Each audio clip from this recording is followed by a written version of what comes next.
प्रारब्ध के सभी दर्शकों को मेरा नमस्कार। मेरा नाम है संदीप आर के सिंह और आज हमारे साथ हैं बाबा रामदास जी। बाबा जी, जय श्री राम। जय श्री राम। जय जय श्री राम। जय जय श्री राम सर। बाबा जी, एक विषय है जिस पे हम और आपने पहले भी चर्चा की थी और यह मुझे लगता है one of the most important topics हैं, because this is very much connected to the functioning and the running of the country. That is जो हमारी पूरी ब्यूरोक्रेटिक सिस्टम है, आईएएस, आईपीएस, आईएफएस, आईआरएस, ये जितना पूरा एक तंत्र है। और ऑफ कोर्स यह भी अंग्रेजों की ही देन है। रातों रात नेहरू जी ने जो अंग्रेजों का आईसीएस ऑफिसर हुआ करते थे, उन्हीं को क्या कहते हैं, उन्हीं से ही देश चलाने का पूरा कार्यक्रम, न वो व्यवस्था भंग हुई, न वो सिस्टम भंग हुआ, वो एज इट इज चलता रहा, वही ट्रेनिंग, वही सारी चीजें। बिकॉज नेहरू जी को लगा कि ये लोग एक्सपीरियंस लोग हैं, यही चला सकते हैं देश, और हम लोग नहीं चला सकते। मतलब पॉइंट इज की जो अंग्रेजों का दिया हुआ सिस्टम है, वही देश चला सकता है। भारतीय अपने सिस्टम या अपनी भारतीयता के अनुसार कोई सिस्टम बनाने लायक अभी नहीं है। ये इसलिए भी मैं कह सकता हूँ क्योंकि एक मीटिंग थी जिसमें उन्होंने यह तर्क रखा था, जिसमें आर्मी और एयरफोर्स के लोग, मतलब जो चीफ थे, काफी साल तक ब्रिटिशर्स ही रहे हमारे यहाँ पे, पोस्ट 1957, 1947 भी। तो एक मीटिंग में नेहरू जी ने कहा कि चूंकि अनएक्सपीरियंस्ड हैं यहाँ के लोग, इसलिए आर्मी और एयरफोर्स के जो चीफ हैं वो ब्रिटिशर्स रहेंगे तो अच्छा रहेगा। तो किसी भारतीय बड़े सेना अधिकारी ने उनसे कहा कि हे प्रभु, आप भी अनएक्सपीरियंस थे, आपकी जगह ब्रिटिशर्स को भी रख देते हैं।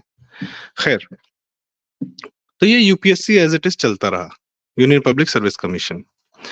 इसमें हम देखते हैं, सारी हमारे देश जानता है कि लाखों बच्चे हर साल तैयारी करते हैं और साल दर साल लगातार तैयारी करते रहते हैं। 3 साल, 4 साल, 5 साल, 10 साल, मतलब कुछ भी है, वो अलग अलग कोटास पे डिपेंड करता है कि किसको कितने चांसेस मिल रहे हैं। बीच में सरकार ने एक बार घटाया था कि 4 ही साल, 4 ही अटेम्प्ट आप दे सकते हैं, तो बहुत हाय तौबा हुई। तो उसके बाद मतलब it's a very टची subject for students, for a lot of people. तो बाबा जी, यूपीएससी आईएएस बनाने के बाद क्या करता है, वो तो मैं आपसे बाद में जानना चाहूंगा। और सबसे मेन बात यह है कि अभी हमारे एक प्रिंसिपल इकोनॉमिक एडवाइजर हैं, श्री नरेंद्र मोदी जी के, पीएम के, प्राइम मिनिस्टर के economic principal economic adviser Shri Sanjeev Sanyal ji. बहुत अद्भुत व्यक्तित्व है, बहुत अद्भुत आदमी है। इतिहास पे, इकोनॉमिक्स पे और जीएसटी लागू करने में और बैंक्रप्सी कोड बिल लागू करने में उनका बहुत बड़ा योगदान है। और भारत की पॉलिसीज को कोविड के दौरान हम किस तरीके से बचा के रखें, जो वर्ल्ड ओवर इकोनॉमिक पॉलिसीज चल रही थी, उससे अलग तरीके से उन्होंने कैसे किया, और उसका नतीजा सबको दिखता है कि आज भारत की इकोनॉमिक कितने अच्छे से रन कर रही है। तो उन्होंने कुछ एक इंटरव्यू में 1-2 दिन पहले यह कहा, एक पॉडकास्ट में, कि यूपीएससी में की तैयारी में बहुत सारे बच्चे जो है हमारे, आ, उनका जीवन बर्बाद हो रहा है। और बच्चों को यह सोचना चाहिए कि उनको, अगर आप सोच ही रहे हो तो आप एलन मस्क सोचो, आप यह सोचो कि आप दुनिया की बड़ी टेक्नोलॉजी इंप्लीमेंट कर सकते हो, या बहुत बड़े एंटरप्रेन्योर बन सकते हो, बिजनेस मैन बन सकते हो, और ओलंपिक्स मेडल ला सकते हो, ये सब सोचो। आपकी अगर जीवन की अभिलाषा बस यही है कि आपको एक जॉइंट सेक्रेटरी बनना है जीवन में, तो यह आपके जीवन की अभिलाषा की बड़ी, जीवन की अभिलाषा जो है बड़ी कम है, गरीबी वाली अभिलाषा है आपकी। तो उस पे ऑफ कोर्स आईएएस अधिकारियों का और इनका उनका सबका बयान आने लगा कि जिन लोग को लेटरल एंट्री, जिन लोगों ने जीवन में यूपीएससी नहीं निकाला, वही ऐसी बातें कर सकते हैं, अंगूर खटने टाइप से, इस टाइप से।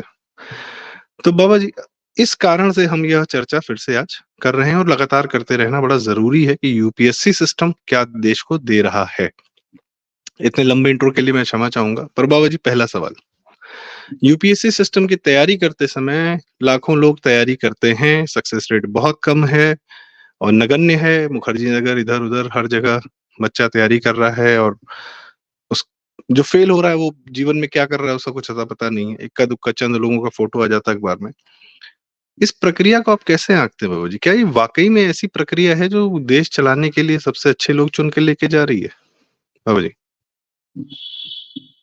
नहीं, एक तो देखिए, मैं हमेशा से जो ना ये परीक्षा लेके किसी की योग्यता को नापना, और परीक्षा भी कौन सी है जो उसमें कि बहुत एक हैवी सिलेबस है, और उस सिलेबस को पढ़ लेना है अच्छी तरह, और उसके बाद उसको एक कॉपी पे लिख देना है। इससे ही आपकी पूरी योग्यता का आकलन हो जाए। एक तो ये सिस्टम ही बहुत फॉल्टी है। ये सिर्फ ये जो नैसर्गिक प्रतिभा है, जो आदमी के जो रियल टैलेंट है, जो रियल इंटेलेक्ट है, इंटेलिजेंस है, उसको टेस्ट नहीं करता। और यूपीएससी के जितने लोग तैयारी करते हैं उसमें तो एक कॉमन वहां पे एक सेइंग है कि आपकी सक्सेस इस बात पे डिपेंड कर सकती है आप एक कुर्सी में बैठ के कितने घंटे लगातार पढ़ सकते हैं, उसको कितना याद रख सकते हैं और कॉपी पे कितना खूबसूरती से उसको वापस वॉमिट कर सकते हैं। तो सबसे पहले तो मुझे इसकी चयन प्रक्रिया में ही दोष नजर आता है। अच्छा, उसके बाद मुझे आज एक बात बताइए, ये पूरा देश जो चल रहा है, क्या ये कुछ बहुत इंटेलिजेंट ऐसे लोग जो कि अच्छी परीक्षा में अच्छी आंसर शीट भर पाते हैं, इस देश को आज तक यहां उन लोगों ने पहुंचाया है? मैंने बहुत पहले ना, एक दीनानाथ मिश्र नाम के एक पत्रकार हुआ करते थे, बाद में वो राज्यसभा में भी चले गए थे, खबरम नाम थे ना, एक वो स्तंभ लिखा करते थे बहुत पहले दैनिक जागरण। उन्होंने एक बात कही थी एक बार कि आप अपने देश के सब सो कॉल्ड सबसे इंटेलिजेंट, सर्वाधिक मेधावी लोगों को एक नौकरी पर रख लेते हैं और फिर एक दो कौड़ी का अनपढ़ राजनेता हाथ में हंटर लेकर उनसे मनचाहा काम कराता है, उनसे मनचाहे डिसीजंस दिलवाता है, मनचाहे ऑर्डर्स पास करवा लेता है और वो सब उसके तलवे चाटते हुए, उसकी गुलामी करते हुए दो दो कौड़ी के नेताओं का हुक्म बजाते हैं इस सिस्टम में। आपको वो सीन याद होगा जिसमें एक डीआईजी या आईजी रैंक का लेवल का आदमी, कोई सब मिस्टर पांडे करके कोई आईपीएस अधिकारी थे, और जबकि सैफई में मंच से लौंडा नाच हो रहा था, तो वो अखिलेश और मुलायम के पैरों में बैठा हुआ था। आपको वो फोटो आपने देखा होगा, अगर हो सके ना तो कभी दर्शकों को दिखाइएगा कि हमारे देश का एक आईपीएस ऑफिसर, वो भी सीनियर, उस वक्त आईजी रैंक का था, कोई नया कोई डिप्टी एसपी एसपी नहीं था, आईजी रैंक का ऑफिसर, और पूरी भरी गैदरिंग में मुलायम सिंह और अखिलेश के चरणों में बैठा हुआ था। ये तो सर इन लोग की औकात रह जाती है, इतनी भयानक परीक्षा पास करने के बाद, इतने बड़ा अधिकारी बनने के बाद। तो उन्होंने, खबरम वालों ने, दीनानाथ मिश्र ने जो लेख लिखा था, उसने कहा था कि उन्होंने लिखा कि आज से करीब 30-40 साल पहले एक अनपढ़ सेमी स्किल्ड आदमी ने एक मशीन रख के बेल्लारी नामक कस्बे में जीन्स सिलना शुरू किया था और धीरे धीरे मेहनत करते हुए उसने 4 मशीन लगा ली थी और जीन्स सिलने का एक कारखाना बनाया था। आज बेल्लारी पूरी दुनिया को जीन्स पहना रही है। उस उस इंडस्ट्री की नींव एक 10वीं पास लड़के ने बिना किसी पूंजी के, बिना किसी एमबीए के रखी। उसी तरह तमिलनाडु में सर, ये जहां ये वो एक कस्बा है जहां बहुत ज्यादा ट्रांसपोर्टर्स हैं, हजारों की संख्या में वहां पे लोग ट्रांसपोर्ट कंपनी चलाते हैं। तो उस ट्रांसपोर्ट बिजनेस की नींव भी ऐसे ही एक अनपढ़ आदमी ने, जो कि किसी ट्रक पे कभी खलासी हुआ करता, उसने वो ट्रांसपोर्ट इंडस्ट्री की नींव तमिलनाडु के उस कस्बे में रखी थी, जो कि आज one of the biggest industries है भारत देश की, जो कि पूरी इकोनॉमी को अपने कंधे पे ढो रही है। सर ऐसे लाखों एग्जाम्पल मिल जाएंगे जहां निपट अनपढ़ लोगों ने बिना किसी संसाधन के, बिना किसी ट्रेनिंग के, बिना किसी सरकारी सहयोग के लाखों करोड़ की इंडस्ट्री खड़ी कर दी है, जो आज लाखों नहीं करोड़ों लोगों को रोजगार दे रही है वो इंडस्ट्रीज। और ये उद्यमिता हमारे गरीब, अनपढ़, अनट्रेन्ड लोगों ने शुरू की। हमारे ये सो कॉल्ड जो बहुत सबसे इंटेलिजेंट लोग हैं, जिनके हाथ में असीमित पावर है, असीमित संसाधन है, जो अपनी पूरी सरकार को, पूरे प्रशासन को उंगलियों पर नचाते हैं। सर, इनका एक्चुअल आउटपुट समाज में क्या है? आज आप चले जाइए, आप किसी भी समझदार आदमी को देखिए कि जिस भी कॉरपोरेशन का, जिस भी इंडस्ट्री का चेयरमैन या सीईओ किसी आईएएस अधिकारी को बना दिया गया, जिस भी संस्था का अध्यक्ष किसी आईएएस को बना दिया गया, वो संस्था एकदम में डूब गई। आप बताइए कि आज तक कौन सी सरकारी संस्था, कौन सी सरकारी इंडस्ट्री है जिसने प्राइवेट सेक्टर से बेहतर काम किया?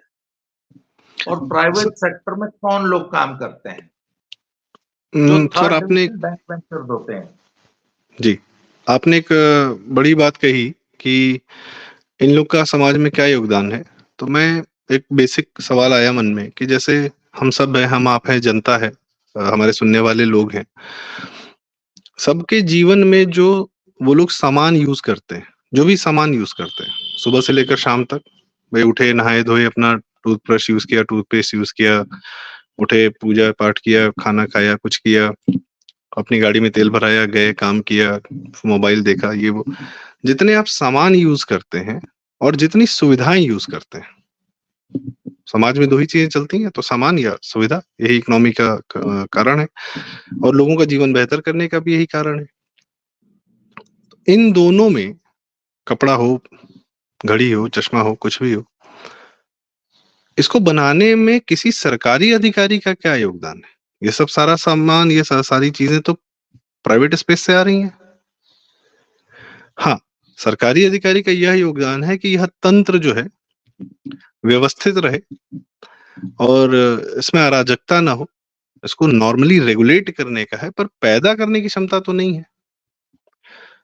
सड़कों का जाल बिछाने की बात हो, सर आपको याद होगा कि अटल जी के जमाने से पहले तो सड़कों का क्या हाल था देश में, तो भगवान ही मालिक है।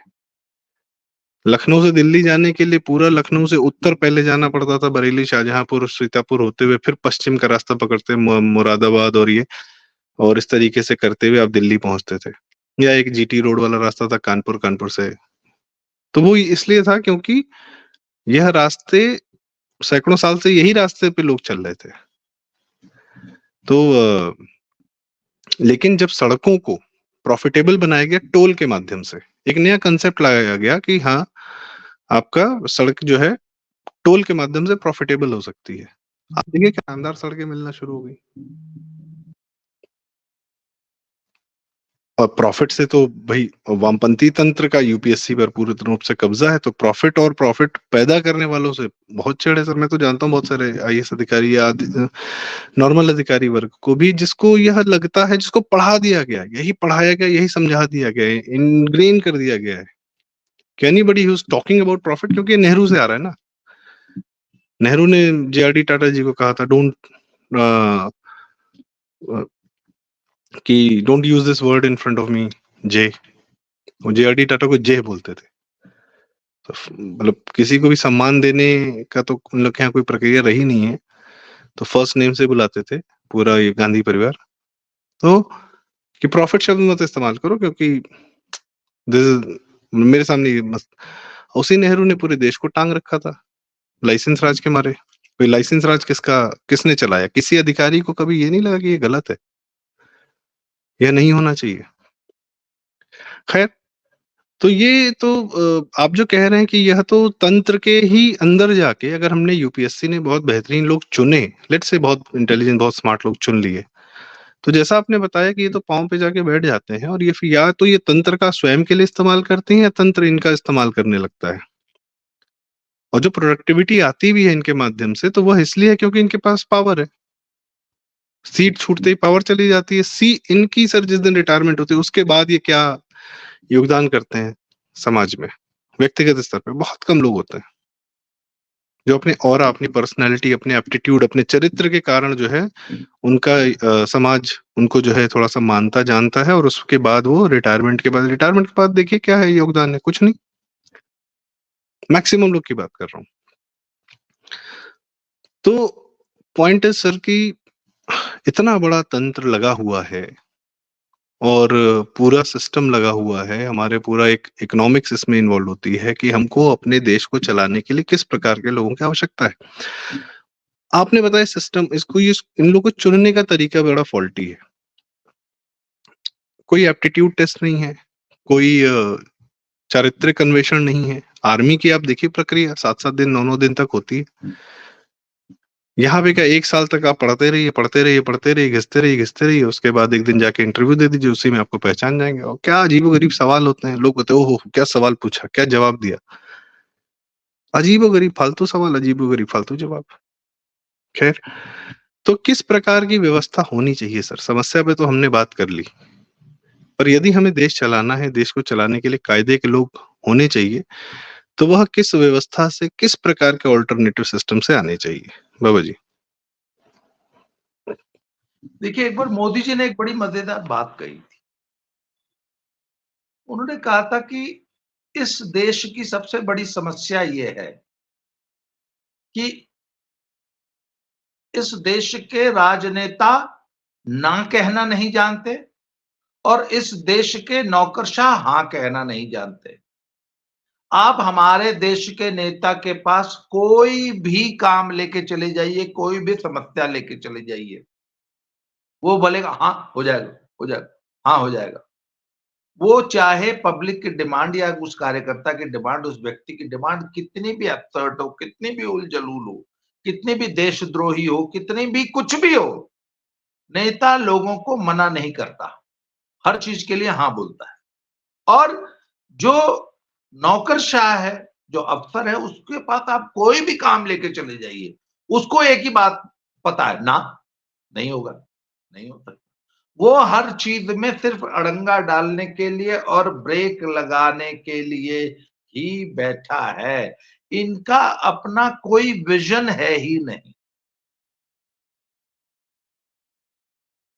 मोदी जी एक बड़ी मजेदार बात बताते हैं कि जब वो मुख्यमंत्री बने पहली बार तो उनसे कुछ लोग मिलने आए। तो उन्होंने सिर्फ एक ही डिमांड की कि जब बस किसी तरह सर खाना खाते समय 15 मिनट बिजली दे दीजिए शाम को। अहमदाबाद के लोग आए। इतना भयानक बिजली का क्राइसिस था। तो मोदी जी कहते हैं कि मैं 15 दिन तक मिलता रहा, फिर मैंने अपने अफसरों को बुलाया। वो कहते हैं मुझे जब ये सारी बातें, जब सबसे मैं पब्लिक से मिला, तो मैं तो टोटली नाइव आदमी था। मैं तो जिंदगी में कभी ग्राम प्रधान का भी चुनाव नहीं लड़ा था। प्रशासन क्या होता है मुझे पता ही नहीं था, और नेतागिरी क्या होती है ये भी मुझे पता नहीं था। मैंने जीवन में कोई पद संभाला ही नहीं था, मैं तो प्रचारक था। और मैं चूंकि आम पब्लिक में घुसता था, आम पब्लिक में बैठता था, इसलिए आम पब्लिक की समस्याएं क्या है ये मुझे पता थी। तो 15 दिन की पब्लिक से बातचीत के बाद मुझे लगा यार कि डोमेस्टिक जो यूजर है उसकी कुछ और आकांक्षाएं हैं, कमर्शियल यूजर की कुछ और आकांक्षाएं हैं बिजली को लेके, और जो इंडस्ट्रियलिस्ट है उसकी कुछ अन्य अपेक्षाएं हैं सरकार से बिजली को लेकर के। तो कहते मुझे एक बात समझ में आई कि अगर इन तीनों का बराबर बढ़िया से डिस्ट्रीब्यूशन करना है तो इन तीनों के फीडर अलग होने चाहिए, इन तीनों की लाइनें अलग होनी चाहिए, इन तीनों की व्यवस्था अलग होनी चाहिए। तो कहते मैंने अपने अफसरों को बुलाया और मैंने ऐसे ही एक नौसिखिए की तरह मैंने डरते डरते एक प्रस्ताव रखा कि क्या ऐसा नहीं हो सकता कि हम तीनों फीडर्स अलग अलग कर दें, क्योंकि हमारे 3 उपभोक्ता हैं, तीनों अलग अलग किस्म के हैं, तीनों की डिमांड्स अलग हैं। तो सबने एक और से मना कर दिया नहीं हो सकता। कहते मैं अनाड़ी आदमी था और मैं पब्लिक की तरह सोच रहा था। मुझे पता था कि इस पूरी समस्या का हल ही एक है कि जब तीनों की सप्लाई अलग होगी। कहते मैं भी अड़ गया, उन्होंने कह दिया नहीं हो सकता, मैंने कह दिया नहीं करना पड़ेगा, ऐसे ही करना पड़ेगा, ऐसे ही करो, मुझे नहीं पता, चाहे जैसे करो। कहते जब मैं अड़ गया 15 दिन में सोल्यूशन लेके आ गए। वही अफसर जो 15 दिन पहले कह रहे थे कि नहीं ऐसा असंभव है, हो ही नहीं सकता, 15 दिन में वही सोल्यूशन लेके आ गए। तो sir they are trained to say no to everything. इनका असल में वो जो नेहरू के टाइम से जो चली आ रही है ना सर, कि दे यूज्ड द ब्रिटिश ने जो सिस्टम बनाया था वो था गुलामों पर शासन करने के लिए एक ऐसी व्यवस्था चाहिए जो पूरे देश को, पूरे समाज को, पूरी व्यवस्था को अंग्रेजों के अंगूठे के नीचे दबा के रखे। इसलिए इनको असीमित पावर्स दी गई। यही तो व्यवस्था है ना, ये जो असीमित पावर देने वाली व्यवस्था और ये सोच, ये जिस सोच से समाज में शासन करते हैं कि हम इस देश के मालिक हैं, हम सर्वशक्तिमान हैं और हम ही, और इनको एक बात और समझा दी गई है कि हम ही सबसे इंटेलिजेंट हैं और हमारे सामने ये जितनी रियाया प्रजा, आम जनता जो गरीब गुरबा बैठी है और ये नेता सब जो बैठे हैं, ये सब गधे हैं, इनको कुछ नहीं पता। तो सर ये इस माइंडसेट के साथ शासन करते हैं। सबसे पहले तो जब तक इनका ये अच्छा सर, एक मिनट, यही प्रशासन तो अमेरिका में भी है ना, यही पुलिस व्यवस्था अमेरिका में भी है, पर वहां का आम नागरिक तो अपने आईएएस आईपीएस टाइप के किसी अधिकारी से या मेंबर ऑफ पार्लियामेंट से या किसी नेता परेता से या किसी बड़े अधिकारी से या किसी पुलिस अफसर से, वो तो कुत्ते बराबर भी नहीं पूछता, एक आम मदना सा आदमी अमेरिका का। क्योंकि वहां पे इनको मलिकार, देखिए हमारे पूर्वांचल में जो एक वर्ड बताया गया ना, ए मलिकार साहेब, पर इनको मलिकार, इनको साहेब, हुजूर, मिलॉर्ड, तो ये इनका माइंडसेट है और ये इसी माइंडसेट से इनको तैयार किया जाता है कि आपको देश की जनता को इसी तरीके से ट्रीट करना है और उनको अपने अंगूठे के नीचे दबा के रखना है। They are trained like this.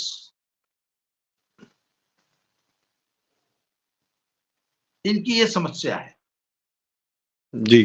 और जैसा आपने कहा बाबा जी कि इनको पूर्ण रूप से असीमित अधिकार मिलते हैं और उसको मतलब ये अधिकार मोड में ज्यादा रहते हैं, इसीलिए अधिकारी भी कहे जाते हैं, और दायित्व मोड में कम रहते हैं। कुछ गिने चुने होते हैं जो अपने दायित्वों को समझते हैं, अपने पद की जिम्मेदारियों को समझते हैं और पद के साथ जो मिले हुए रिस्पॉन्सिबिलिटीज है उसका सम्मान करते हैं और उस पे जब कार्य करते हैं तो वो इनके पूरे सिस्टम में यही होता है कि अरे इक्का दुक्का ही निकले लेकिन कुछ ही अच्छे अधिकारी निकले कि अरे वो बड़ा अच्छा। जो इनके नॉर्म होना चाहिए वो इनका एक्सेप्शन है।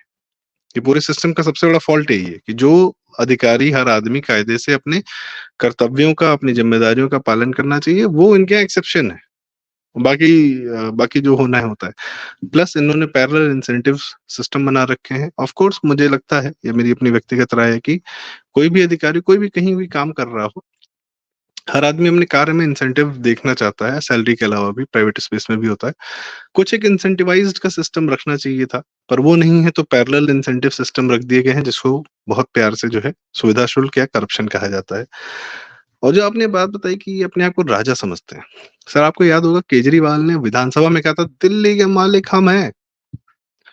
तो सर वो ऐसा चीफ मिनिस्टर नहीं बोल रहा था, उसके अंदर का जो पुराना आईआरएस था ना, वो निकल के बोल रहा था कि दिल्ली के मालिक हम हैं। खैर, आपने एक और बात कही कि मोदी जी ने कहा कि यही अधिकारी हैं जिनसे मैंने काम, अच्छा मोदी जी ने संसद में एक और बड़ी बात कही थी कि मेरी एक, मैं अपने, अच्छा वो आदमी अपने बारे में कभी तारीफ नहीं करते, लेकिन अपने बारे में एक शब्द उन्होंने कहा था कि मुझ में एक ईश्वर प्रदत्त गुण है कि मैं लोगों से काम करा लेता हूँ। यह उन्होंने कहा था, ठीक है। तो वही कि मैं और भाई उनको ये पता कि यही अगर ब्रिटिशर्स के नीचे ये अधिकारी होते तो जमीन तोड़ के पता नहीं क्या कर दिए, पहाड़ तोड़ देते ये लोग। बस इनसे काम कराने वाला कोई होना चाहिए। लालू मुलायम इन लोग का क्या था, इन लोग मायावती का, तमाम आईएएस अधिकारी वगैरह जो है मायावती से थर थर कांपते थे। और बाद में अखंड प्रताप सिंह जैसे लोग कहते थे कि अरे she was the best boss ever. तो पॉइंट इसकी जो नेता तो समाज से निकल के आ रहा है, जमीन से निकल के आ रहा है, और किसी न किसी रूप में, चाहे वो जैसा है उसका स्वयं का चरित्र जैसा है, वो किसी न किसी रूप में अपनी जनता के प्रति उत्तरदायी है। भले मायावती हो या मुलायम हो या अखिलेश हो या स्वयं योगी जी हो, हर आदमी जो, हर नेता जो जनता से निकल रहा है, जनता के प्रति उत्तरदायी है।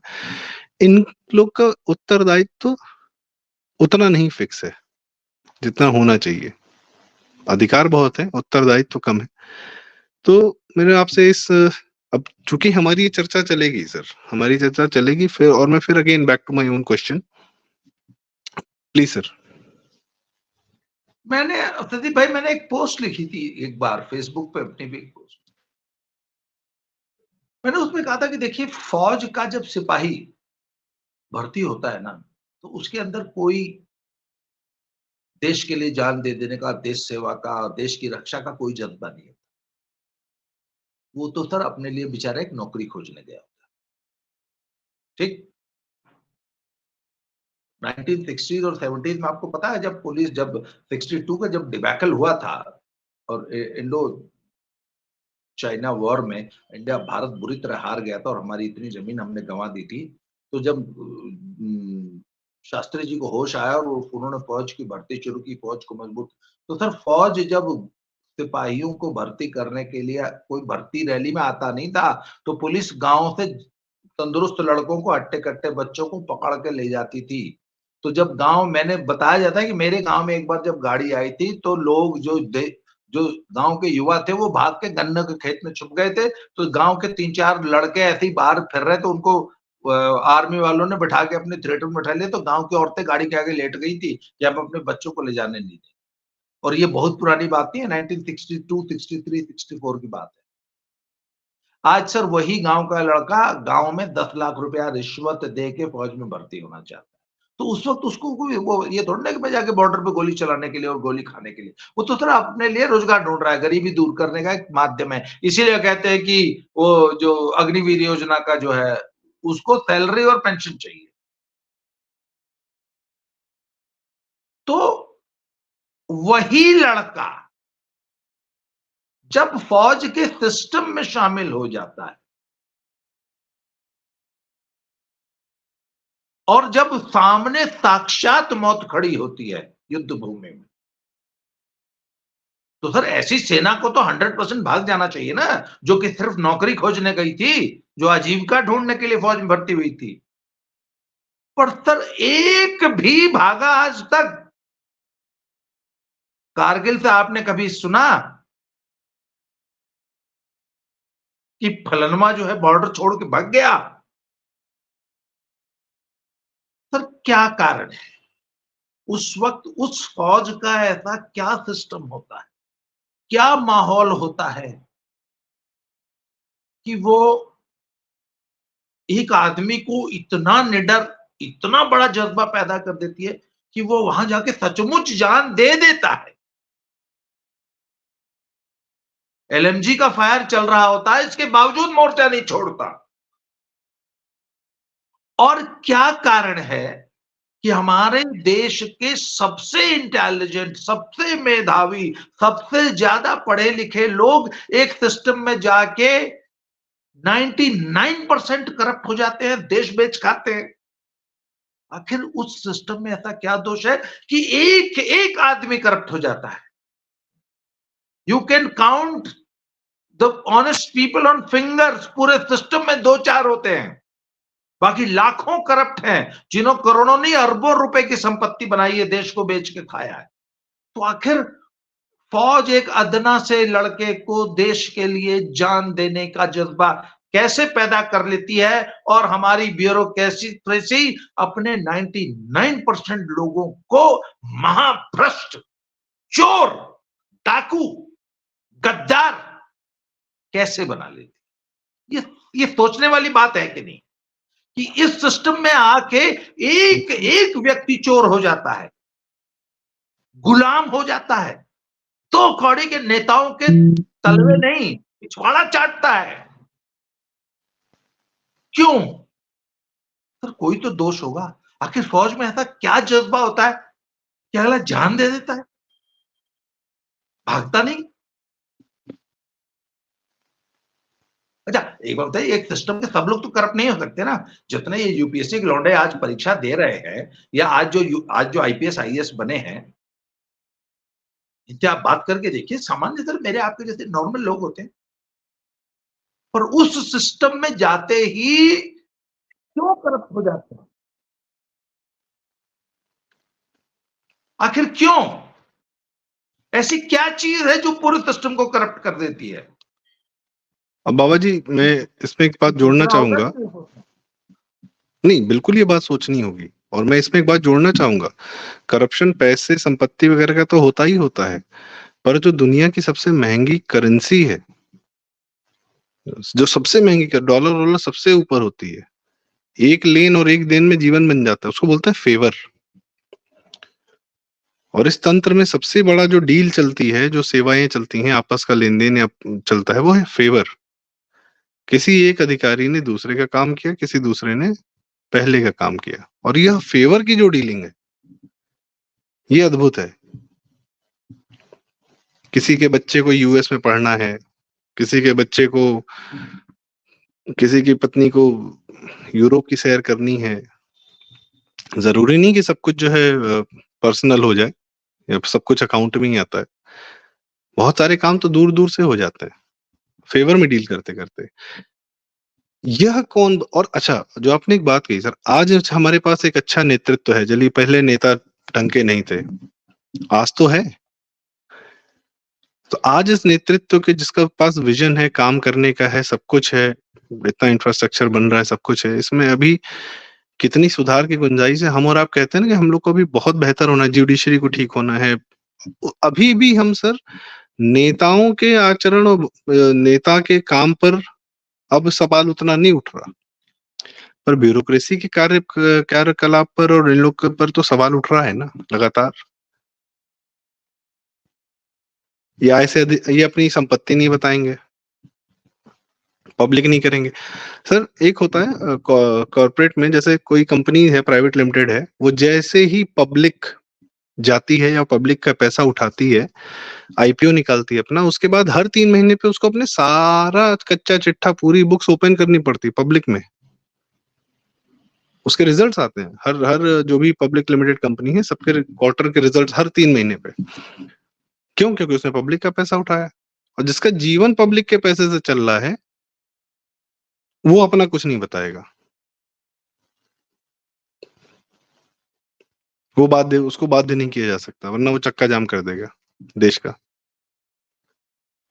तो खैर ये हमारी सर आज की चर्चा है, ताकि आज तो हमने समस्याओं पर ही बात की है कि यह ब्यूरोक्रेसी का जो तंत्र है, और खासकर हमने इस बारे में चर्चा की। ये 2-3 विषय हैं, 2-3 इसके अलग अलग महत्वपूर्ण एंगल हैं, जिसमें कि तैयारी करते हुए बच्चों का कितना जीवन बर्बाद हो रहा है। आज हमने बीच के हिस्से की बात की कि तैयारी करके जो लोग बन जाते हैं, वह देश के साथ क्या कर रहे हैं, क्या नुकसान कर रहे हैं, क्या फायदा करा रहे हैं, और भविष्य में क्या और एक ऑल्टरनेटिव व्यवस्था आनी चाहिए।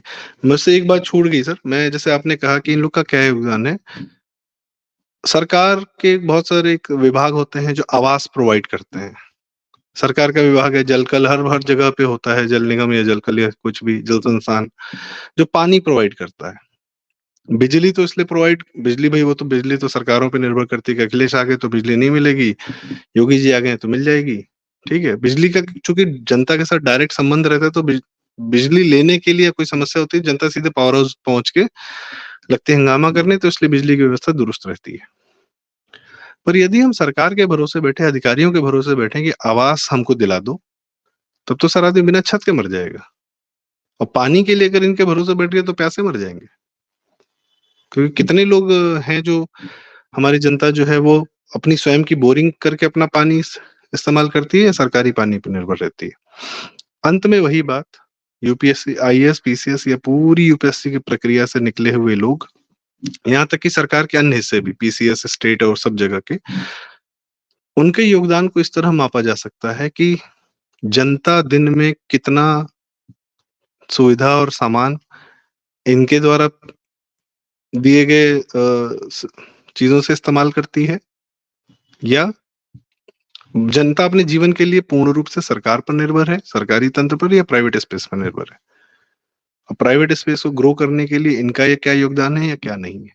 खैर, इस पर आपका एक क्लोजिंग कमेंट चाहूंगा बाबा जी, फिर उसके बाद हम इसको आज रैप अप कर सकते हैं। मैं एक बात मेरे दिमाग में मैं आपसे बताऊं, मैंने एक नॉर्दर्न रेलवे की लाइब्रेरी से एक बुक मेरे एक मित्र लेके आए थे, तो वो मैंने पढ़ी थी। हुआ क्या था कि लखनऊ से वाराणसी की जो ये मेन लाइन है ना, जो वाया सुल्तानपुर होते हुए जौनपुर आती है, ये पिछले 20-22 साल से बन रही थी और 20 साल में भी कंप्लीट नहीं हुई थी, जबकि सिंगल ट्रैक को डबल करना था, and it was taking more than 20 years. तो हम लोग ऐसी चर्चा कर रहे थे, तो वो उस किताब में एक बड़ी मजेदार बात हुई। क्या आपको मालूम है कि ये सन 1875 के आसपास कुछ ब्रिटिश कंपनियां थी जो कि अपने हित साधने के लिए भारत में रेल लाइन बिछा रही। तो बीकानेर, जोधपुर इत्यादि के राजस्थान के राजाओं ने कहा कि यार हम भी बिछा देंगे अपने प्रदेश में लाइन, अपने राज्य में। तब तो ये स्वतंत्र राजा हुआ करते थे। तो उन्होंने कहा तुम भी बिछा लो। अब सर ये राजा रजवाड़े थे, इनके पास फाइनेंसेस कहां से आते थे? उस जमाने में जो थोड़ा बहुत टैक्स कलेक्शन था यही तो था, उससे ये अपना राजमहल चलाते थे। इनका राजमहल, उसमें रोल्स रॉयस खड़ी रहती थी, बाकी गरीब जनता तो भूखे मर रही थी। तो आखिर इनके पास फंड्स कहां से? तो आपको पता है ये जितनी भी बीकानेर और जोधपुर की रेलवे लाइनें हैं, दिल्ली से बीकानेर, छोटी मोटी रेलवे लाइन नहीं है सर। अलवर होते हुए इधर से जाती थी, तो अलवर के भी राजा थे, जयपुर के भी राजा थे, फिर आगे उधर बीकानेर के भी थे, उधर जोधपुर के भी थे। सर ये सब रेलवे लाइनें कितने सालों में बनी है? Any idea? आज अगर सुल्तानपुर वाराणसी का 200-300 किलोमीटर का रेलखंड सिंगल को डबल करने में 20 साल लगते हैं, तो दिल्ली से जोधपुर बिछाने में कितना समय लगा होगा? तब तो, और आज जबकि आज तो एक से एक शानदार मशीनरी है। इट टुक ओनली 2.5 years, और जीरो से स्क्रैच से बनानी थी।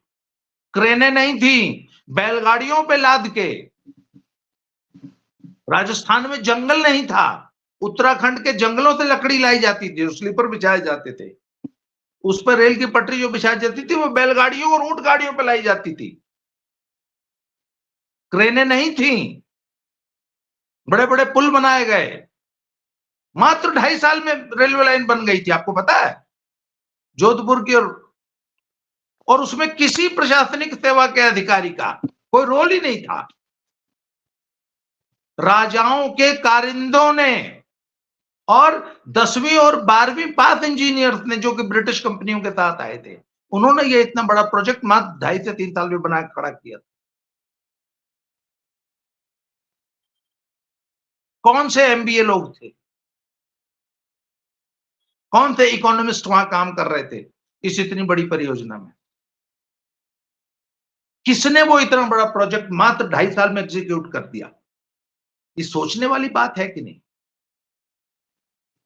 बहुत से लोगों को तो मेरी बात पे विश्वास नहीं होगा, यार इतना बड़ा रेल प्रोजेक्ट उस जमाने में 1850-75 में मात्र 2.5 साल में बना खड़ा कर दिया। सर बात यह है कि हमारे देश में मेधा और प्रतिभा की कमी नहीं है। हमारे देश के बहुत बड़े बड़े प्रोजेक्ट्स जमीन पे एड़ी घिस के, जो जमीन से अनुभव लेके जो लोगों ने काम किए ना, उन्होंने किए हैं। यहां अगर इनको लगा देते तो ये 100 साल में भी वो प्रोजेक्ट पूरा नहीं करने देते, क्योंकि ये इसमें इतना ज्यादा अड़ंगा, कानूनी दावपेच, ये नियम गलत है, ये कानून गलत है, ये गलत है, ये गलत है, इसको ये ऐसे नहीं हो सकता, ये गलत है, ये गलत है, हर काम को रोक देते।